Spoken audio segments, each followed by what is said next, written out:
ஏதாவது வெயிட் தூக்கும் போது அது அழுத்தும்.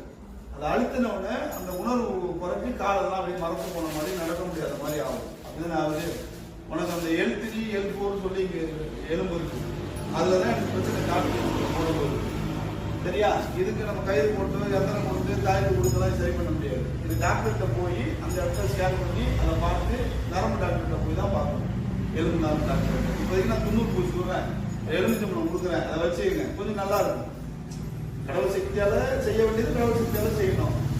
வியாதினா டாக்டர்கிட்ட தான் பார்க்கணும். சரியா? நான் ஒரு எலுமிச்சம்பழம் தரேன், இதை வச்சு முந்தான முடிஞ்சு வச்சுக்கோங்க. ஆனால் மேற்கொண்டு வெயிட் எல்லாம் தூக்குவானா. இப்படி படிக்கட்டு ஏறி இறங்கி ஏற்கனவே இந்த பிரச்சனை உங்களுக்கு இருக்குமா? வீட்டில் அப்படி இப்படி வேலை பார்த்துட்டு இருந்தீங்கன்னா அது ஒன்றும் செய்யாது. கொஞ்சம் இப்போ நீ ஏதோ ஒரு சிரம சூழ்நிலைக்கு வேலைக்கு வரணும் வர்றேன், என்ன பண்ணுறது? கடவுளுக்கு வந்து கஷ்டப்படுறவங்கலாம் கஷ்டப்படுத்திட்டே இருக்காரு.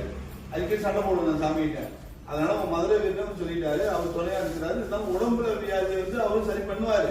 டாக்டர்டையும் போய் நீ பார்த்துக்கணும். சரியா? இந்த எலுமிச்சம்பழத்தை வேண்டி இருந்தாலும் முடிஞ்சுக்க. ஒரு அரை மணி நேரம் எங்கேயாவது உட்காரு, அதுக்கப்புறம் உனக்கு நார்மல் ஆகிடும். அதுக்கப்புறம் இந்த ஏரியா நிலைமை சரியா வராது. அப்பன்னா ஹெவியா தூக்கக்கூடாது, எதாவது வேகமா தூக்கணும்னா பளிச்சுங்குவாங்க.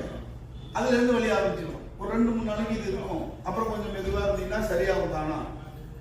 உங்களுக்கு நான் ஒரு எக்ஸசைஸ் சொல்றேன், அதை ரெகுலரா செஞ்சீங்கன்னா நீ டாக்டர்கிட்டே போக தேவையில்லை. சரியா? அதாவது சொல்லும் போது சிரிப்பா இருக்கும். அதை நீ செஞ்சுட்டீங்கன்னா உனக்கு அந்த இதே வராது. ஏன்னா நான் சொல்றது எல்லாம் எனக்கும் இருந்துச்சு. பெரிய மார்பு கல்லு, பெரிய மார்பு கல்ல 2 பேர் போட்டி போட்டு தூக்கி அப்படியே உட்காந்துட்டேன். முழுக்கன்னு தூக்கி 2 காலம் நடக்க முடியல. புல்லட்ல தூக்கி உட்கார வைங்களான்னு 2 பேர் தூக்கி உட்கார வச்சாருங்க. நேரம் ஓட்டிட்டு அரும்பாக்கத்துல இருந்து அண்ணா மாதவரத்துல போய் செவுத்து ஓரமா அப்படியே சாஞ்சிட்டேன். அதோட உள்ளார வாங்க இங்க வாங்க. எங்கேயாவது சிக்னல்ல கூட நிக்கல, போயிட்டே இருந்தேன்.